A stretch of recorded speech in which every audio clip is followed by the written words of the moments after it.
Completing 83% of your passes. Could you imagine numbers like that for 3 games? Honestly, no. We've been pretty effective, but we still feel like we can get better, and we should have completed more balls and had more yards. So there's always room to improve. This week, 11 a.m. start. It's a small stadium. How do you be ready, have the blood pumping, ready to play football at 11 a.m.? I'm used to it. In the Big 12 or in the Big 10, we play a lot of noon games. And if you're not excited for the SEC opener, there's something wrong with you. So if you're not going to be excited, don't get on the plane.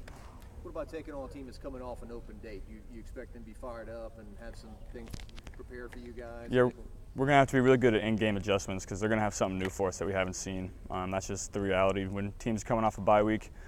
So we're going to have to be really good at that and just kind of go in expecting it as well. Sure, on in-game adjustments, it seems like y'all make them pretty quick. I mean, maybe after the first series and y'all have to adjust pretty good. Is that basically what happens? Kind of feel them out the first series and kind of go from there? Yeah, we weren't great at it. On Saturday, the coaches made the adjustments and we didn't carry them onto the field very well. So that was something that was a point of emphasis for us this week, and we're going to work on that this week in practice. I don't know if you've seen it much, but your Heisman odds have just jumped over the last 3 weeks, and I know you try not to pay attention to that kind of stuff, but just what does it feel like just having that kind of attention drawn to you, and just how do you try to ignore that kind of notoriety? Yeah, I mean, it's not that hard for me to ignore it. It's week 3, and we're not. I mean, this is the first SEC game, so I'm really not paying attention to it at all.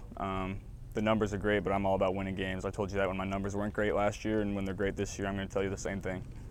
Do you remember when Leonard Fournette was like the winner 8 weeks into the year and then didn't even get invited to the? Yeah, I do. I do remember that. I was still up in Ohio, but I do remember. Yeah. Is that a lesson to learn with not getting caught up in these things too early in the year? Or? I mean, the individual awards are going to come with winning games, and I think a big part of the reason he fell is because LSU wasn't winning the big games late in the year. So that's going to be critical for us. What do you attribute some of the factors that you attribute to 80? What is it again? 83.5%. Yeah. What are some of the factors you attribute to that? I think 1, the receivers are catching every ball I throw to them, whether they're covered or not. 2, the O-line's giving me a lot of time to protect. And 3, I worked really hard this offseason on my footwork and being more accurate. So that's, the combination of those 3 things, completion percentage is pretty high. Miles pretty happy with himself after his night as well. I really haven't talked to him about it. I was happy with his performance, and I'm sure his family was. I haven't really talked to him about it, but I thought he played very well. Was calm in the pocket, stepped up, made some big time throws. Is that an overlooked thing, footwork, when you're doing progression checks to be able to have a good base? I mean. Yeah, it's all about going through your progression reads, but also manipulating the pocket with your feet at the same time and getting your feet set for awkward throws. Sometimes I was working a lot on off-platform throws this summer, and just manipulating the pocket, and then as soon as the guy comes open, I can get my feet set a lot quicker than I could last year. Any quarterbacks you really looked at when looking at those types of throws? No, not Aaron Rodgers. I did watch some Aaron Rodgers film. He's pretty good at it. He's not bad. But I just watched a lot of my own film. I used to be really good at it, and then last year I was pretty bad at it, and so I watched some of my old games, even going back to high school, and just worked on my footwork all summer, just on my own. You and Terrace have really made a strong connection, I guess, in the red zone with 6 touchdowns through 3 games. I mean, what do you think has worked for you guys so well, and how would you assess that relationship through 3 games? Yeah, he's a big body in the red zone. You need to put a big guy on him to cover him, and he's just kind of popping open for me on scramble drills, broken plays. He always seems to always be in the right place at the right time. How nice is it for you to see him having this kind of season after, obviously he comes in injured and had to work his way back from that? Yeah, I'm super happy for him. I think he's leading the SEC in touchdowns right now for receivers, leading our team, and he's going to have a bigger season coming up too. I'm just really happy for him. He worked super hard this offseason. Really fast, big guy. He's a great player. I mean, now that he's 100%, I mean, for you, just how different does he look, like running a route, going through things now that he is 100%? Yeah, so when we were doing our football schools this summer, he ran a go route, and I couldn't get it to him. I was like, Terrace, I've never seen you run that fast before in my life. Just run it like that every single time. And ever since then, he's running go routes as fast as he can, and you know he can run like a deer. And I just take 3 and a hitch and throw it as far as I can just to get it to him. Do you ever underthrow? Try not to. Have you ever, Coach, you talked about skill players and quarterbacks that are returning his calls a little more now that they've seen this offense. Have you talked to a lot of recruits about, and is that part of what you're hoping to do this season in a small sense, is leave a legacy of what else you could become offensively? Absolutely. I think anyone, like, I want to phrase this correctly. Whenever you go somewhere new, you want to leave it better than the way you found it. And I think, you know, with what we're doing right now and the trajectory that we're on, we're going to do that.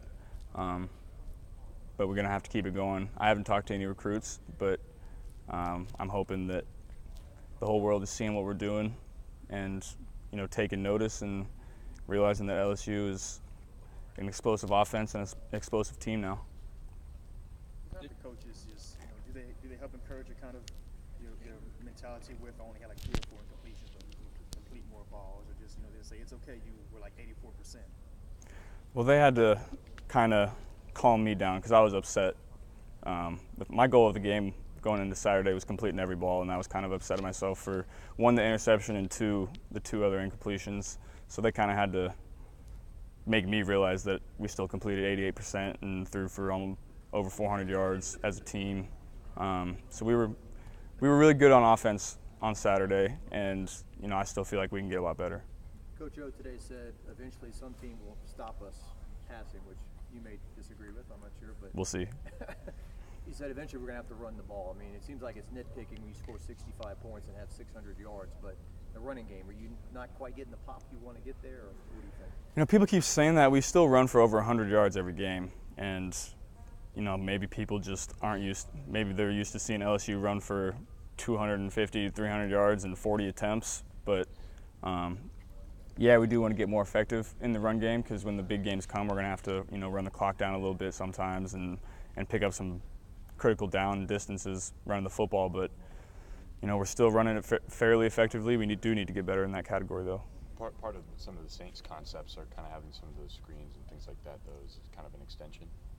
Yeah, for sure. You know, our quick passing game is kind of an extension of the run game, which is a part of the reason our completion percentage is so high. We're getting the ball out fast, throwing the ball behind the line of scrimmage, a yard in front of the line of scrimmage, getting 5 yards. That's kind of a run play for us. You enjoy like getting new people involved. When you finally got Sullivan the ball, then Kirkland came in and almost went the distance with it. You kind of sit back there and go, man, I got all these choices and they're all good. Yeah, I told you in the offseason we have 5 or 6 number 1 guys, and everybody has to cover the entire field when they play us. We have too many weapons, too many places to go with the ball, and then when we have 5 people out on the route, you got to pick your poison. You're gonna play deep and give up the underneath routes and give up 7 or 8 yards a pop, or you're gonna play up tight, try to take those away, and we're gonna go over the top. So we have multiple weapons that we can go to. When you go back and look at film, do you see like there's multiple people open? All the time, yeah. I just got my choice, and he's the most open. Yeah, for sure. You know, I just take the ball where the defense gives me, but when you go back and watch film, there's multiple places you can go with the football. And so the receivers always come back and let me know, hey, I was open. I was like, that guy was open too, so he got the ball. But they're always making sure I know that they're always open.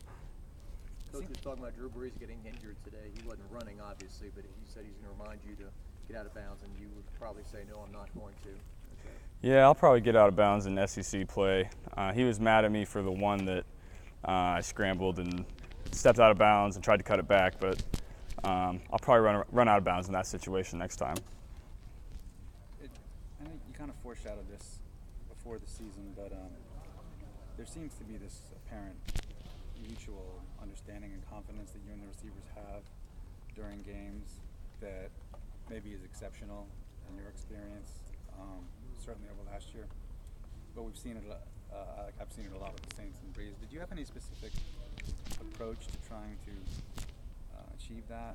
That's just throwing individual routes for 8 months in the off season. I'm throwing the ball before they're coming out of their break, and they're exactly where I expect them to be, when I expect them to be there. Last year, it wasn't that way. I'd only been here for a month and a half before the season, and we couldn't really get that timing that we really needed. And then me being here a year, all those guys coming back, it's really benefited us. And the ball's where they expect it to be too, it seems. Yeah, for the most part. And they're doing a great job of making catches when it's not exactly right in their face, or I'm throwing, if it's not here, it's there, and they're doing a great job adjusting to it. Couple more for Joe. You hear that talk about, on the same page with receivers, some of the tight windows you've thrown into, especially on the sideline with Marshall. I guess that's something it's second nature. You've worked on it, and it's not a big deal if you got people hanging on him. You've got like this little window to go to. Yeah, that's some. As far as when I was working in the off season in my pocket movement, getting my feet set, I was also working on the run throws, which I was very, very bad at last year, and I was disappointed in myself for that. But that was something that I worked really hard at, and I think I'm really excited that the work I put in the off season is starting to show itself on the field in everything I worked on. I'm pretty proud of myself for that. You talked a lot last year about all the people in Ohio who are now LSU fans. Are you hearing from some of those people and watching what you're doing this year with this offense? Yeah, absolutely. And Nashville is only like 4 hours from Athens, so I'm having like 200 to 250 people from Athens coming to this game. I'm excited to see everybody. Thanks, Joe. Yeah, thanks, guys.